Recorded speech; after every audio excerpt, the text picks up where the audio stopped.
Repentant Christian YouTube channel. ஆண்டவரும் இரட்சகருமாய் இயேசுவின் நாமத்தில் இந்த புதிய மாதத்தின் உங்கள் யாவரையும் இந்த சேனல் வழியாய் சந்திப்பதிலே மிகுந்த மகிழ்ச்சி அடைகிறோம். இயேசுவின் நாமத்தில் உங்கள் யாவருக்கும் எங்களுடைய அன்பின் வாழ்த்துதலையும் ஸ்தோத்திரங்களையும் ஏறெடுக்கிறோம். கர்த்தர் நல்லவர். இந்த சேனலை நடத்துகிற தம்பி சாமுக்காய் நீங்கள் தொடர்ந்து ஜெபித்துக் கொள்ளுங்கள். அந்த ரிப்பண்டன்ட் கிறிஸ்டியன் இந்த சேனலை நீங்கள் ஆதரியுங்கள், அநேகருக்கு அறிமுகப்படுத்துங்கள். இந்த தம்பியினுடைய இந்த முயற்சிக்காக, இந்த ஊழியத்திற்காகவும் நீங்கள் தொடர்ந்து ஜெபித்துக் கொள்ளுங்கள். இந்த மாலை வேளையிலும் நம்முடைய தியானத்திற்கு ஆதாரமாக ஏசாயா தீர்க்கதரிசியின் புஸ்தகம் 30வது அதிகாரம் அதனுடைய 15வது வசனத்தை வாசிக்கிறேன். ஏசாயா 30:15. நீங்கள் மனம் திரும்பி அமர்ந்திருந்தால் ரட்சிக்கப்படுவீர்கள். அமெரிக்கையும் நம்பிக்கையுமே உங்கள் பலனாயிருக்கும் என்று இஸ்ரவேலின் பரிசுத்தராகிய கர்த்தராகிய தேவன் சொல்லுகிறார். நீங்களோ அப்படி செய்ய மனதாயிராமல்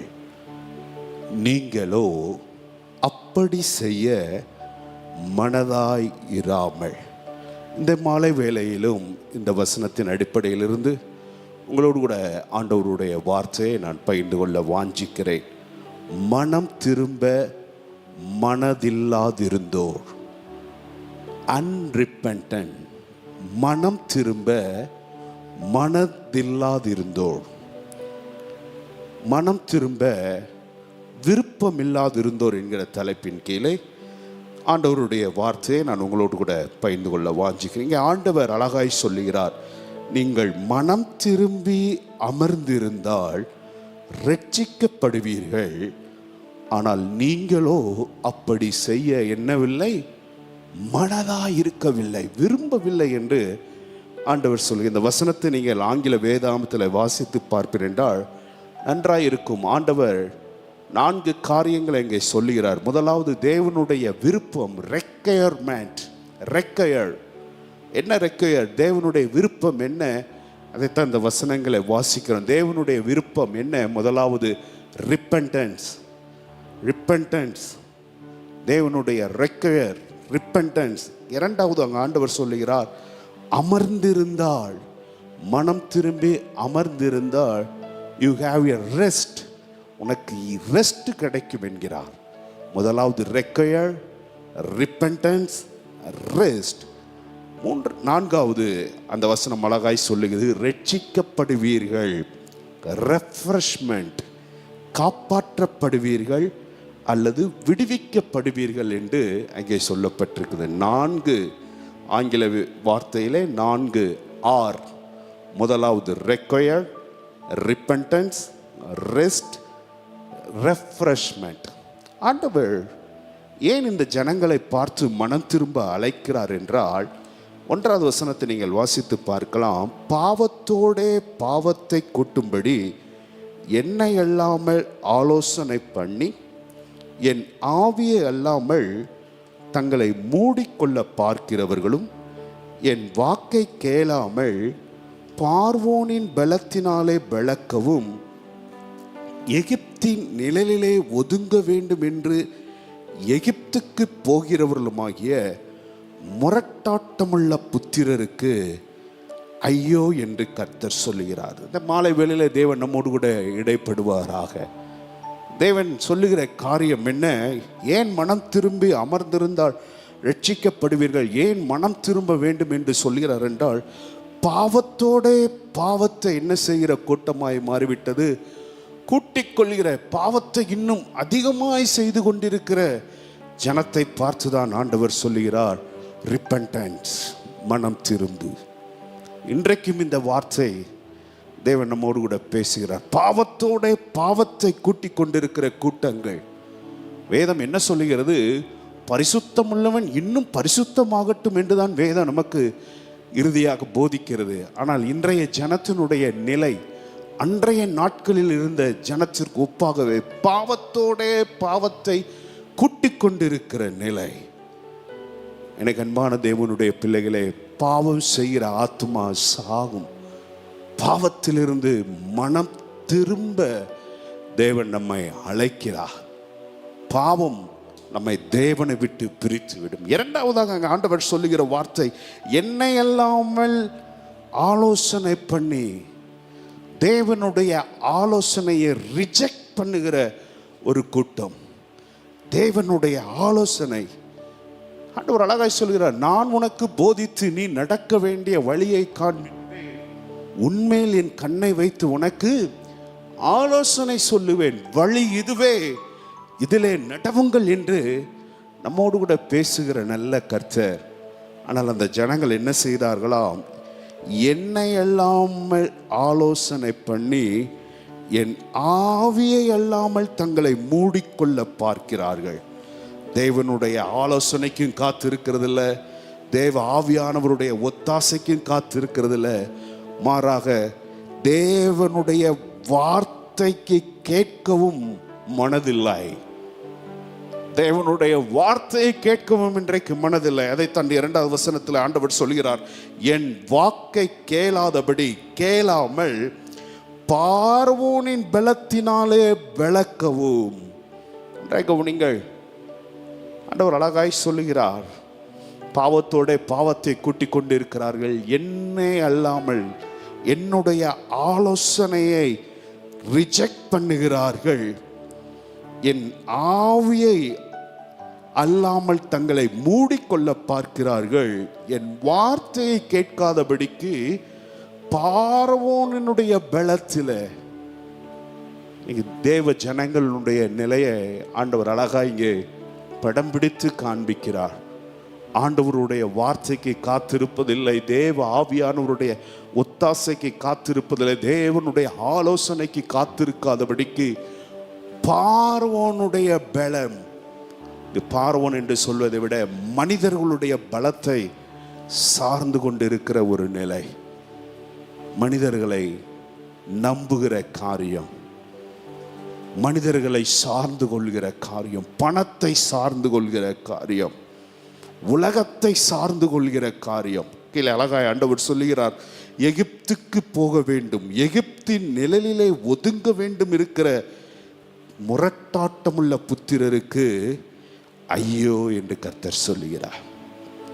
கவனிங்கள், நான் கேட்டுக்கொண்டிருக்கிற அன்பான தேவனுடைய பிள்ளைகளே, ஒருவேளை பணத்தையோ மனிதர்களையோ நமக்கு தெரிந்த மற்ற காரியங்களையோ, இதை தியானிக்கும் போது எனக்கு இந்த 3 காரியங்கள் தான் நினைவில் வந்தது. மணி, மேன் பவர், மசில் பவர். சில பேர் பணத்தை நம்பிக்கொண்டு பணத்தை வைத்து எதையும் சாதித்து விடலாம், மனிதர்களை வைத்து எதையாவது சாதித்து விடலாம், அல்லது தங்களுடைய சுய பலத்தால் எதையாவது சாதித்து விடலாம் என்று சொல்லுகிறவர்களுக்கு ஐயோ, உன்னால ஒன்றும் முடியாதுன்னு சொல்லிட்டு தான் அடுத்த வசனத்தில் 3வது வசனத்தில் ஆண்டவர் அழகாய் சொல்லுகிறார். என்ன சொல்லுகிறார்? பார்வோனுடைய பலன் உங்களுக்கு வெட்கமாகவும் எகிப்தினுடைய நிழல் உனக்கு லெச்சையாகவும் இருக்கும். பார்வோனை நம்பின, எகிப்தை நம்பின, என் வார்த்தையை புறக்கணித்த, என் ஆவியை புறக்கணித்த, என் வார்த்தையை கேளாதபடிக்கு நீ நடப்பா என்றால் அது உன்னை குழப்பத்திற்குள்ளும் வெட்கத்திற்குள்ளும், இன்னும் நன்றாய் சொல்ல வேண்டும் என்றால் எகிப்து உனக்கு உதவாது, எகிப்து உன்னை காப்பாற்றாது, எகிப்து உன்னை காப்பாற்றாது. அப்ப என்னதான் செய்யணும்னு ஆண்டவர் விரும்புகிறார் என்றால் அதைத்தான் நம்ம வாசித்தோம். நீ மனம் திரும்பி அமர்ந்திருந்தா, நீங்கள் அமர்ந்திருந்து நானே தேவன் என்று அறிந்து கொள்ளுங்கள், ஜாதிகளுக்குள்ளே உயர்ந்திருப்பேன் என்று சொல்லுகிற நல்ல கர்த்தர். மனம் திரும்பி நீ அமர்ந்திருந்தால் என்ன செய்யப்படுவாய்? ரட்சிக்கப்படுவாய், காப்பாற்றப்படுவாய், விடுவிக்கப்படுவாய். அதே தான் இந்த ஏசாயா 1வது அதிகாரத்திலே ஆண்டவர் சொல்கிறார், நீங்கள் மனம் பொருந்தி. அந்த வசனத்தை நான் வாசிக்கிறேன். 1வது அதிகாரம், ஏசாயா தீர்க்கதரிசியின் புஸ்தகம் 1வது அதிகாரம் அதனுடைய 19வது வசனத்தில் தேவன் அழகாய் சொல்லுகிறார், நீங்கள் மனம் பொருந்தி. எவ்வளோ ஆண்டவர் எவ்வளோ அழகாய் வார்த்தைகளை எழுதி வைத்திருக்கிறார். நீங்கள் மனம் பொருந்தி செவி கொடுத்தால் தேசத்தின் நன்மை என்ன செய்வீர்கள்? புசிப்பீர்கள். மனம் திரும்பி ஆண்டவருடைய வார்த்தைக்கு கீழ்ப்படியும் போது நீங்கள் என்ன செய்வீர்கள்? தேசத்தின் நன்மையை புசிப்பீர்கள். இங்கே செய்ய வேண்டியதெல்லாம் ஒரே ஒரு காரியம், மனம் திரும்புங்கள். மனம், வாட் இஸ் ரிப்பன்டன்ஸ்? எது மனம் திரும்புது? ஒரு பாதையில் போய்கிட்டு இருக்கிறோம், அந்த பாதைக்கு எதிராக போய்கொண்டிருக்கிற பாதையிலிருந்து திரும்பி நடப்பதுதான் மனம் திரும்புதல். அல்லேலூயா, அதுதான் மனம் திரும்புதல். ஒரு பாதையில் உன்னுடைய வாழ்க்கையை, உன்னுடைய நிலையில, உன்னுடைய நான் செய்கிற காரியம்தான் சொல்லி பாவத்தோட பாவத்தை கூட்டிக் கொண்டு தேவனுடைய வாக்கை அலட்டி விட்டு, தேவனுடைய ஆவியை அசட்டை பண்ணிவிட்டு, தேவனுடைய சார்ந்து கொள்ளாமல் மனிதர்களை, பணத்தை, உலக மனிதர்கள், உலகத்தை நம்பி சென்று கொண்டிருக்கிற மகனே, மகளே, திரும்பு, திரும்பு. அந்த பாதையிலிருந்து திரும்பி தேவனண்டை வா. அப்பொழுது நீ ரட்சிக்கப்படுவாய், நீ காப்பாற்றப்படுவாய், விடுவிக்கப்படுவாய். அதான் ஆண்டவர் சொல்லுகிறார், நீங்கள் மனம் திரும்பி அமர்ந்து இருந்தால் ரட்சிக்கப்படுவாய். ஹல்லேலூயா. அதான் இயேசுவினுடைய பிரசங்கமும் அதுவாய்த்தான் இருந்தது. இயேசுவினுடைய பிரசங்கமும் அதுவாய்த்தான் இருந்தது. இயேசு வாழ்ந்த நாட்கள் என்ன பிரசங்கம் பண்ணினார்? மனம் திரும்புங்கள், the kingdom of God is near. தேவனுடைய ராஜ்யம் என்னவாய் இருக்கிறது? சமீபமாய் இருக்கிறது, சமீபமாய் இருக்கிறது. மனம் திரும்புங்கள், மனம் திரும்ப. யோவானுடைய பிரசங்கமும் அதுதான், மனம் திரும்புதலுக்கு ஏற்ற கனிகளை கொடுங்கள், கனிகளை கொடுங்கள். எனக்கு அன்பான தேவனுடைய பிள்ளைகளே, அன்றைக்கு அந்த தேவ தம்முடைய ஜனத்தை பார்த்து பேசின அதே ஆண்டவர் இந்த மாலை வேளையிலும், இந்த புதிய மாதத்திலும் நம்மோடு கூட இடைப்படுகிறார். நீ மனம் திரும்பி அமர்ந்திருந்தால் ரட்சிக்கப்படுவாய். அன்றைக்கு இருந்த ஜனம் அப்படி செய்ய மனதாயிராமல் கீழே வாசித்து பார்ப்பீர்கள் என்றால், நாங்கள் எகிப்துக்கு போவோம், அங்கே போவோம் என்று சொல்லி குதிரையின் மேல் ஓடி போகிறார்கள், வேகமான வாகனங்களின் மேல் ஏறி போவோம் என்கிறீர்கள். எல்லா காரியம் உங்களுக்கு லட்சையாகவே முடியும் என்று ஆண்டவர் சொல்லி, மனம் திரும்பி அமர்ந்திருந்து கர்த்தரே தேவன் என்று நீங்கள் அறிந்திருப்பீர்கள் என்றால், கர்த்தர் காரியங்களை வாய்க்க செய்கிற நல்ல ஆண்டவராக இருக்கிறார். ஹல்லேலூயா, ஹல்லேலூயா. அதனால தான் இயேசுவினிடத்தில், தேவனிடத்தில் மனம் திரும்பி வருகிறவர். நன்றாய் கவனிங்கள், மனம் திரும்புதல், மனம் வருந்துதல், இரண்டு காரியங்கள் இருக்கிறது, இரண்டு காரியங்கள் இருக்கிறது. மனம் திரும்புதல், மனம் வருந்துதல். நன்றாய் கவனிங்கள், மனம் திரும்புதல் என்பது என்ன, மனம் வருந்துதல் என்பது என்ன? அநேக நேரங்களில் செய்த காரியங்களை குறித்து மனம் வருந்துகிறோம், மனம் வருந்துகிறோம், நல்லது. ஆனால் மனம் வருந்துகிற நிலையோடு கூட நம்ம நின்று விடாதபடி அந்த தேவனண்டை திரும்ப வருவதுதான் மனம் திரும்புதல். மீண்டும் சொல்லுகிறேன், சில நேரங்களில் நம்மளுடைய காரியங்களை குறித்து மனம் வருந்தி விடுகிறோம், ஆனால் மனம் திரும்புவதற்கு ஏற்ற கிரியைகளை தள்ளி விடுகிறோம். மனம் வருந்துதலோடு கூட நின்று விடுகிறோம். அந்த மனம் வருந்துதல், மனம் திரும்புதலை நமக்கு என்ன செய்ய வேண்டும்? கொண்டு வர வேண்டும். மனம் திரும்புதல் எப்போது வரும்? மனம் வருந்தி தேவனண்டை திரும்பும் போது தேவன் நம்முடைய காரியங்களை மனதார மன்னிக்கிறவராய், ஏற்றுக்கொள்கிறவராய் இருக்கிறார். ஹல்லேலூயா. இதுக்கு நல்ல உதாரணம் பேதுருவினுடைய வாழ்க்கையை பார்க்கலாம். மனம் வருந்துகிறான், ஆண்டவரை மறுதலித்து விட்டேனே, இயேசுவை மறுதலித்து விட்டேனே என்கிற நிலையிலே மனம் கசந்து, மனம் வருந்தி அழுத மனிதன் இயேசுவின் இடத்திலே, இயேசு அவனை தேடி வந்த போது இயேசுவுக்கு தன் வாழ்க்கையை என்ன செய்து விடுகிறான்? ஒப்பு கொடுத்த போது தேவன் அவனை கொண்டு பெரிய காரியங்களை செய்தார்.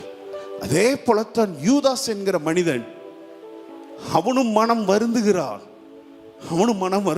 என்ன வருந்துகிறான்? ஐயோ, இயேசுவை காட்டி கொடுத்து விட்டேனே என்று சொல்லி மனம் வருந்தின நிலையோடு கூட தன்னுடைய வாழ்க்கையை என்ன செய்து விடுகிறான்? முடித்துக் கொள்கிறான். ரெண்டு பேருக்குள்ள வித்தியாசம். ஒருத்தன் மனம் வருந்தினான், தேவனண்டை வந்தபோது மனம் திரும்பினவனாய் மாறினான். யூதாஸ் மனம் வருந்தினான், ஆனால் அவனுடைய வாழ்க்கையில மனம் திரும்புதலை காணாமல், நான் சொல்கிறேன், ஒருவேளை தேவனிடத்தில் வருத்தப்பட்டவன் தேவனிடத்தில் தன்னுடைய காரியங்களை அர்ப்பணித்திருப்பானே, ஆனால் தேவன் கிருபையாய் அவனுக்கு மன்னித்திருக்க, ஆனால் யூதாஸ் அதற்கு இடம் கொடுக்கவில்லை. என்னை கேட்டுக்கொண்டிருக்கிற அன்பான தேவனுடைய பிள்ளைகளே, இந்த மாலை வேளையிலும் எப்படிப்பட்ட சூழ்நிலையில மனம் வருந்துதலோடு கூட செய்த பாவங்கள், செய்த காரியங்களை குறித்து மனம் வருந்துதலோடு கூட இருப்பீர்கள் என்றால் அதோடு கூட நின்று விடாதபடி தேவனண்டை வாருங்கள். மனம் திரும்புகிற என்கிற அந்த நிலைக்கு வாருங்கள். தேவன் உங்களை ஆசீர்வதிக்க நல்லவராயிருக்கிற, யாரையும் தள்ளிவிடாத நல்ல கர்த்தர் அவர். ஹல்லேலூயா. அதனால தான் பாடுகிறோம், அப்பா பிதாவே அன்பான தேவா அருமை இரட்சகரே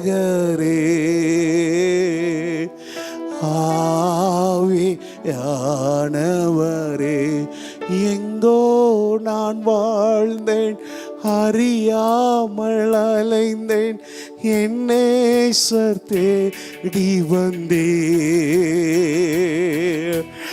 எங்கோ நான் வாழ்ந்தேன், அறியாமல் அலைந்தேன், என்னை தேடி வந்தே.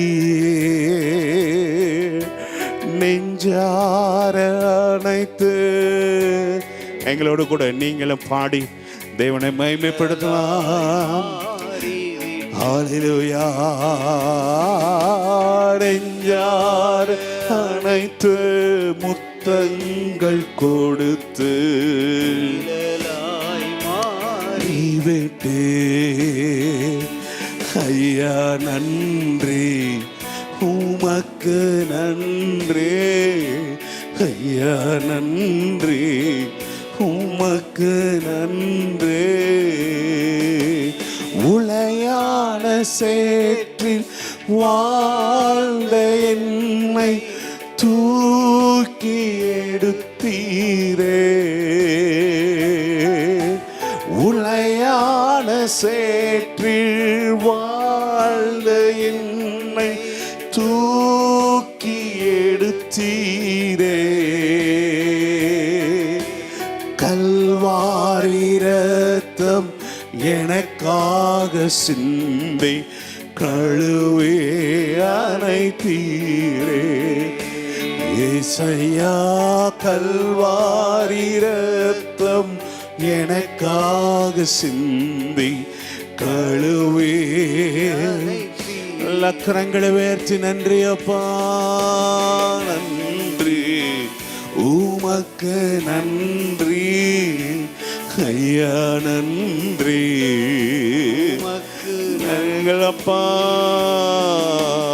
அப்பா பிதாவே அன்பான தேவா அருமை இரட்சகரே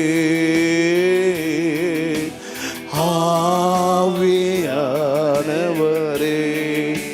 ஹல்லேலூயா. இன்றே ரட்சணிய நாள், இன்றே அனுக்கிரக நாள், இன்றே மனம் திரும்பு, இன்றே பாவங்களை விட்டு விலகி இயேசுவின் இடத்துல ஓடிவா.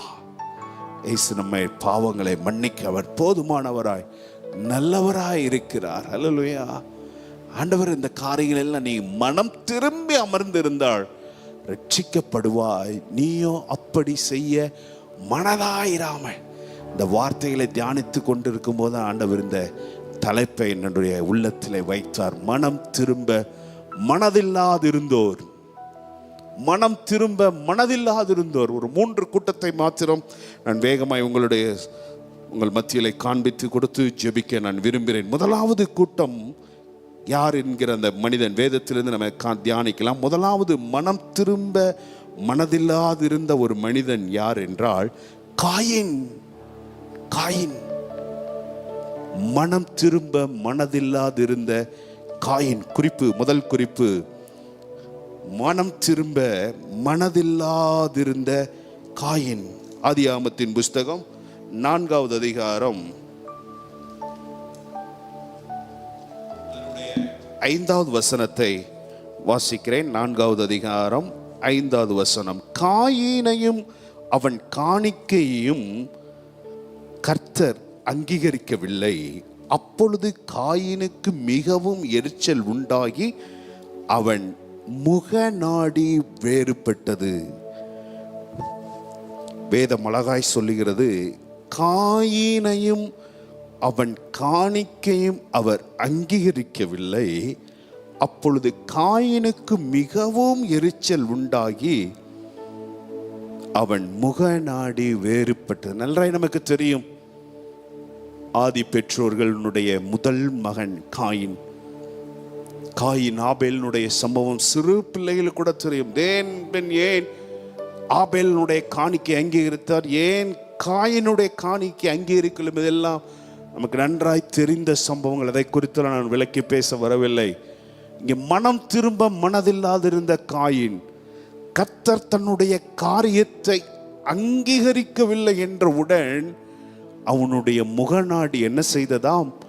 வேறுபட்டதாம், எரிச்சல் அடைந்தான். நன்றாய் கவனிங்கள், நன்றாய் கவனிங்கள். சில நேரங்களில் நம்மளுடைய காரியங்களை தேவன் அங்கீகரிக்காத போது, தேவன் அதனை ஏற்றுக்கொள்ளாத போது நமக்கும் காயினுடைய குணாதிசயம் வந்து விடுகிறது. நம்மளுடைய முகநாடியும் வேறுபட்டு விடுகிறது, எரிச்சல் அடைந்து விடுகிறது, எரிச்சல் அடைந்து விடுகிறது. சகோதரன் மேலே பொறாமை கொள்கிற அளவிற்கு காயினுடைய எரிச்சல் வந்து விட்டது. சகோதரன் மேலே பொறாமை. கவனிங்கள், இதையெல்லாம் பார்த்த தேவன் தான் மீண்டும் கேட்கிறார். 6வது 7வது வசனத்தில், கர்த்தர் காயினை நோக்கி, உனக்கு ஏன் எரிச்சல் உண்டாயிற்று? உன் முகநாடி ஏன் வேறுபட்டது? நீ நன்மை செய்தால் மேன்மை இல்லையோ? நீ நன்மை செய்யாதிருந்தால், நன்றாக கவனிங்கள், நீ நன்மை செய்யாதிருந்தால், நீ மனம் திரும்பாமல் இருந்தால் பாவம் வாசற்படியிலே படுத்திருக்கும். ஆண்டவர் சொல்லுகிறார், நன்மை செய்ய படிப்பா, நன்மை செய்ய பழகிக்கோ. ஏன் சகோதரன் மேல எரிச்சலா இருக்கிறாய்? ஏன் சகோதரனை மேல பொறாமை கொள்கிறாய்? நன்மை செய்யப்படி, மனம் திரும்பு, என்னிடத்தில் வந்து ஒப்புரவாக. ஏன் காயின் ஆண்டவரிடத்தில் கேட்டிருக்கும், ஆண்டவரே ஏன் என் காணிக்கை நீர் அங்கீகரிக்கவில்லை என்று சொல்லி தேவனிடத்தில் கேட்க வேண்டிய காயின் சகோதரன் மேல என்னவானானாம்?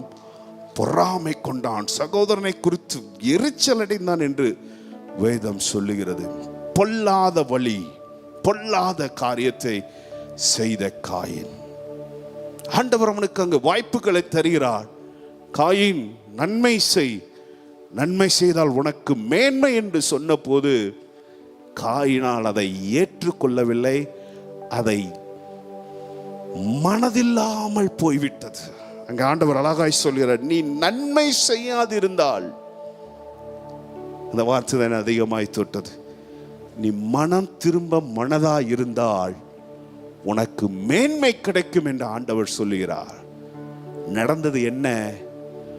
மேன்மைக்கு பதிலாய் தன்னுடைய சந்ததிக்கு, தனக்கு சாபத்தை வரவழைத்துக் கொண்டான். ஆண்டவர் இவ்வளவு வாய்ப்புகளை, காரியங்களை, தருணங்களை கொடுத்த போதிலும் சகோதரனை என்ன செய்தான்? கொலை செய்து முதல் கொலைக்காரனாய் மாறி போனான்.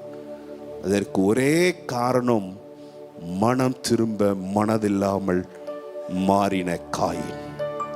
என்னை கேட்டுக்கொண்டிருக்கிற அன்பான தேவனுடைய பிள்ளைகளே, நம்முடைய வாழ்க்கையில் இதே போல் சில காரியங்கள், சில பாகுபாடுகள், சில வித்தியாசங்களை சில நேரங்கள் நம்மை காணும் போது,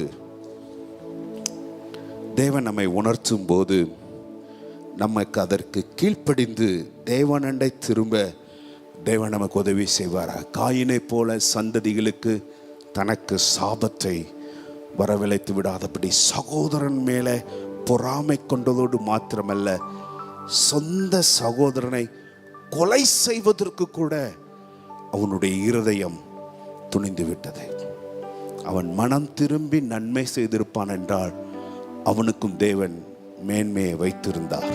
அதைத்தான் ஆண்டவர் சொன்னார், நீ நன்மை செய் என்றார். மனம் திரும்ப மனதில்லாதிருந்த காயின். இரண்டாவது, மனம் திரும்ப மனதில்லாதிருந்த ஏலியின் பிள்ளைகள். ஓப்பனி பினக்காஸ். ஏலியின் பிள்ளைகள் தேவனுடைய ஊழியர்கள் தான், ஆசாரியர்கள் தான், தேவனுடைய கூடாரத்தில் பணி செய்கிற தேவ மனிதர்கள் தான். அவர்கள் செய்த காரியம் என்ன? 2வது அதிகாரம் 17வது வசனத்தில் அழகாய் சொல்லப்பட்டிருக்குது. ஆதலால் அந்த வாலிபரின் பாவம், 1 சாமுவேல் 2:17. ஆதலால் அந்த வாலிபரின் பாவம் கர்த்தருடைய சந்நிதியில் மிகவும் பெரிதா இருந்தது. மனுஷர் கர்த்தரின் காணிக்கை என்ன செய்தார்களாம்? வெறுப்பா எண்ணினார்கள். வெறுப்பா எண்ணினார். வெறுப்பா. வேதம் அழகாய் சொல்லுகிறது, வாலிபருடைய பாவம் கர்த்தருடைய சந்நிதியில் பெரிதா இருந்தது. 12வது வசனத்தில் அவர்களை குறித்து சொல்லப்பட்டிருக்கிறது, ஏலியின் குமாரர் பேலியாளின் மக்களாய் இருந்தார்கள், அவர்கள் கர்த்தரை அறியவில்லை.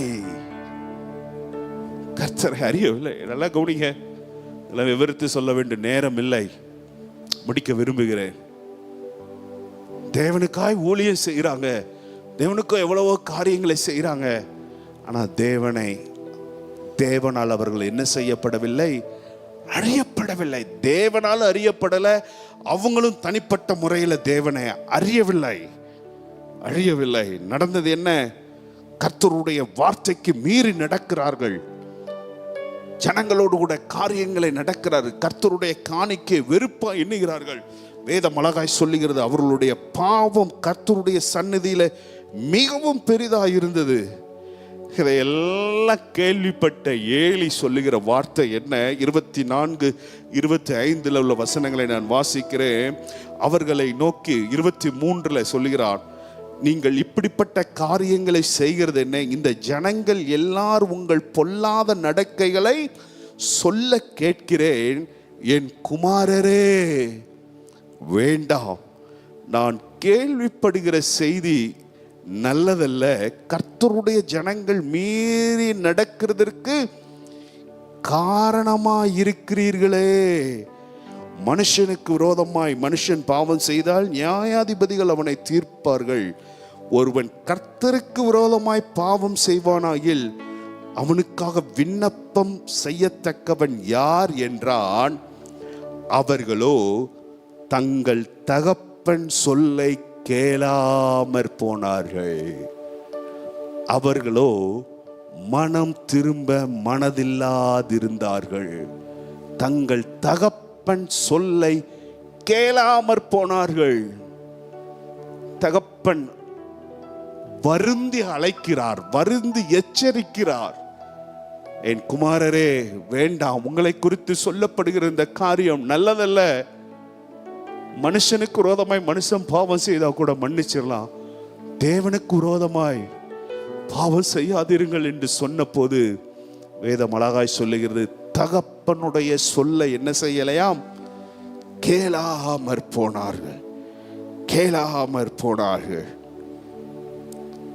வேதம் அழகாய் சொல்லுகிறது, அவர்களை சங்கரிக்க கர்த்தர் சித்தமாயிருந்தார். கர்த்தருடைய கோபம் ஏலியின் பிள்ளைகள் மேலே இறங்கினது. காரணம் என்ன? தகப்பனுடைய சொல்லை, தகப்பனுடைய வார்த்தையை கேட்டு மனம் திரும்ப மனதில்லாதிருந்த நிலை. தகப்பன் சொல்லுகிறார், வேண்டாம் என் குமாரரே வேண்டாம். இன்றைக்கும் தகப்பன் பேசுகிறார் நம்மோடு கூட. இன்றைக்கும் தகப்பன் தம்முடைய வார்த்தைகள் மூலம், ஊழியர்கள் மூலம் பேசுகிறார். வேண்டாம் வேண்டாம், விட்டுவிடு, இந்த காரியத்தை விட்டுவிடு, மனம் திரும்பி விடு, செய்யாதே, துணிகரமாய் செய்யாதே. தகப்பனுடைய சொல்லை கேளாமற் போனார்கள். மனம் திரும்ப மனதில்லாமல் போனார்கள். நடந்தது என்ன? நமக்கு எல்லாருக்கும் தெரிந்த காரியம். அவனுடைய 2 பிள்ளைகளும் கர்த்தர் சொன்ன வார்த்தையின்படியே ஒரே நாளிலே மரித்து போனார்கள். மரித்து போன கேட்டுக்கொண்டு அன்பான தேவனுடைய பிள்ளைகளே, ஏலியும் ஒருவேளை நம்மளுடைய பிள்ளைகளை குறித்தும் இந்த மாலை வேளையிலே நினைவு கூற தேவன் நமக்கு உதவி செய்வாரா? நம்முடைய பிள்ளைகள் தேவனால் அறியப்பட்டிருக்க வேண்டும். நம்முடைய பிள்ளைகள் தேவனை அறிந்த பிள்ளைகளா இருக்க வேண்டும். வேதமலாகாய் சொல்லி ஏலியின் பிள்ளைகள் பேலியாளின் பிள்ளைகளா இருந்தார்கள். அவர்கள் கர்த்தரை அறியவில்லை. வேதம் நமக்கு அப்படி போதிக்குது. ஒரு சந்ததி கர்த்தரை சேவிக்கும், அது தலைமுறையாய் கர்த்தருடைய சந்ததி எனப்படும். ஹல்லேலூயா, ஹல்லேலூயா. நம்முடைய சந்ததி, நம்முடைய பிள்ளைகள், நம்முடைய உறவுகள் தேவனை சேவிக்கிற சந்ததிகளாய் எழும்புவார்களாக. ஹல்லேலூயா. மனம் திரும்ப மனதில்லாதிருந்த காயின், மனம் திரும்ப மனதில்லாதிருந்த ஏலியின் பிள்ளைகள், 3வது மனம் திரும்ப மனதில்லாதிருந்த எருசலேம் நகரத்தார். வாசிக்கலாம். மத்தேயு எழுதின சுவிசேஷம் 23வது அதிகாரம் அதனுடைய 37வது வசனத்தை வாசிக்கிறேன். மத்தேயு 23:37. எருசலேமே, எருசலேமே, தீர்க்கதரிசிகளை கொலை செய்து உன்னிடத்தில் அனுப்பப்பட்டவர்களை கல்லெறிகிறவர்களே, கோழி தன் குஞ்சுகளை தன் சிறகின் கீழே கூட்டி சேர்த்து கொள்ளும் வண்ணமாக நான் எத்தனை தரமோ உன் பிள்ளைகளை கூட்டி சேர்த்து கொள்ள மனதாயிருந்தேன், உங்களுக்கோ மனதில்லாமற் போயிற்று. இயேசு எருசலேம் நகரத்தை பார்த்து சொல்லுகிற வார்த்தை, கோழி தன் குஞ்சுகளை கூட்டி சேர்த்து கொள்ள எத்தனை தரமோ உன் பிள்ளைகளை கூட்டி சேர்த்து கொள்ள நான் மனதாயிருந்தேன், ஆனா உங்களுக்கோ மனதில்லாமற் போயிற்று, உங்கள் வீடு உங்களுக்கு பாழாக்கி விடப்படும். இயேசு தன்னுடைய அந்த இறுதி நாட்கள் அந்த எருசலேம் நகரத்தை பார்த்து கண்ணீர் விட்டு அழுகிறார். எத்தனையோ தரம், எத்தனையோ தீர்க்கதரிசிகள், எவ்வளவு காரியங்களை கேட்டும் உணர்வற்ற நிலை. தன்னிடத்தில் வந்த தீர்க்கதரிசிகளை கல்லெறிந்து கொன்ற ஜனம், அவர்களை ரட்சிப்பதற்காக, தன்னுடைய ஜனத்தை ரட்சிப்பதற்காகவே குமாரன் பரலத்திலிருந்து பூமிக்கு இறங்கி வந்து தன்னுடைய ஜனம் மீட்கப்பட வேண்டும் என்பதற்காகவே வந்த போதிலும் அவரையும் ஏற்றுக்கொள்ளவில்லை. அவரை இப்போது சிலுவையில் அறைவதற்கு என்ன செய்து விட்டார்கள்? ஒப்பு கொடுத்து விட்டார்கள். இந்த சூழ்நிலையில தான் இயேசு பார்த்து சொல்கிறார், உன்னிடத்தில் அனுப்பப்பட்டவர்களை கல்லெறிகிற கூட்டம், தேவனை ஏற்றுக்கொள்ளாத ஒரு சொல்லிட்டு தான் சொல்கிறார். எத்தனை தரமோ, எத்தனையோ வாய்ப்புகள். ஆண்டவர் இந்த மாலைவில் நம்மோடு கூட இடைப்படுகிறார். எத்தனையோ வாய்ப்புகள், எத்தனையோ தீர்க்கதரிசிகள், இந்த சேனல் மூலம் எத்தனையோ தேவ மனிதர்கள் மனம் திரும்புங்கள் என்று சொல்லிக்கொண்டே இருக்கிறார்கள். ஆனால் உங்களுக்கோ இயேசு அழகாய் சொல்லுகிறார், மனதில்லாமற் போயிற்று. மனம் திரும்ப மனதில்லாமற் போயிற்று. ஆனாதான் இயேசு சிலுவையிலே சுமந்து வரும்போது அந்த எருசலேம் குமாரத்திகள் கண்ணீர் விட்டு அழுகிறார்கள். இயேசுவனுடைய பாடுகளை பார்த்து அழுத போதுதான் இயேசு சொன்னார், நீங்கள் எனக்காக அழாதீர்கள், உங்களுக்காகவும் உங்கள் பிள்ளைகளுக்காக வாழுங்கள். உங்கள் வீடு உங்களுக்கு பாழாக்கப்படும். எத்தனை தரமோ உன்னை சேர்த்து கொள்ள மனதா இருந்தேன், உனக்கோ மனதில்லை. நடந்தது என்ன? ஆண்டவராய் இயேசு மரித்து உயிர்த்து சில ஆண்டுகள் கழித்து அந்த எருசலேம் நகரம் அழிக்கப்பட்டது. அவங்க சொன்னாங்க, இந்த இயேசுவினுடைய காரியங்கள், சாபங்கள் எங்க மேலையும் எங்க பிள்ளைங்க மேலேயும் வரட்டும், இவனை சிலுவையில் அறையும். தன்னுடைய ஜனத்தை மீட்க வந்த தேவகுமாரன் அந்த ஜனத்துக்குத்தான் அற்புதங்களை செய்தார், அந்த ஜனத்துக்குத்தான் காரியங்களை செய்த போதில் அவங்க சொன்ன வார்த்தை, இவனை சிலுவையில் அறையும். இவனுடைய சாபம் எங்க மேலேயும் என் குடும்பத்து மேலேயும் எங்க பிள்ளைகள் எங்கள் வீடுகள் மேலே வரட்டும். நடந்தது என்ன? எருசலேம் நகரம் அழிக்கப்பட்டது என்று சரித்திரம் சொல்லுகிறது. மனம் திரும்ப மனதில்லாமல் போன எருசலேம் நகரத்தை 3 கூட்டங்களை உங்கள் மத்தியிலே இந்த மாலை வேளையில் வைத்தேன். மனம் திரும்ப மனதில்லாதிருந்த காயின், மனம் திரும்ப மனதில்லாதிருந்த ஏலியின் பிள்ளைகள், மனம் திரும்ப மனதில்லாதிருந்த அந்த எருசலேம் நகரத்தா. கர்த்தர் இந்த மாலை வேளையில் உங்களோடு கூட இடைப்படுவாராக. ஆண்டவர் நமக்கு எத்தனையோ தரங்கள். இந்த 3 பேருடைய கூட்டத்தில் நீங்க பார்த்தீர்கள் என்றால், தேவன் அநேக வாய்ப்புகளை கொடுத்து கொண்டே இருந்தார். அதான் ஒரு பழைய பாடல் உண்டு, ஹல்லேலூயா. எத்தனை நேரம் உன்னை அழைத்தார், இத்தனை காலம் நீ தள்ளலாமோ.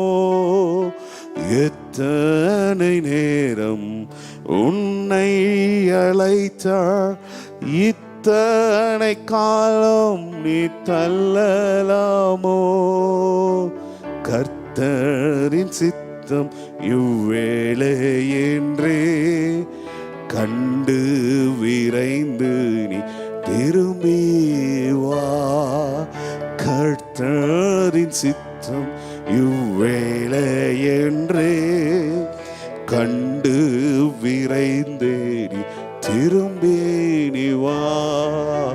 காணாத ஆட்டின் பின்னே கர்த்தர் கண்ணீருடன் அலைந்தா. அன்போடு உன்னை அழைக்கின்றாரே, இன்றே நீ திரும்பி வா.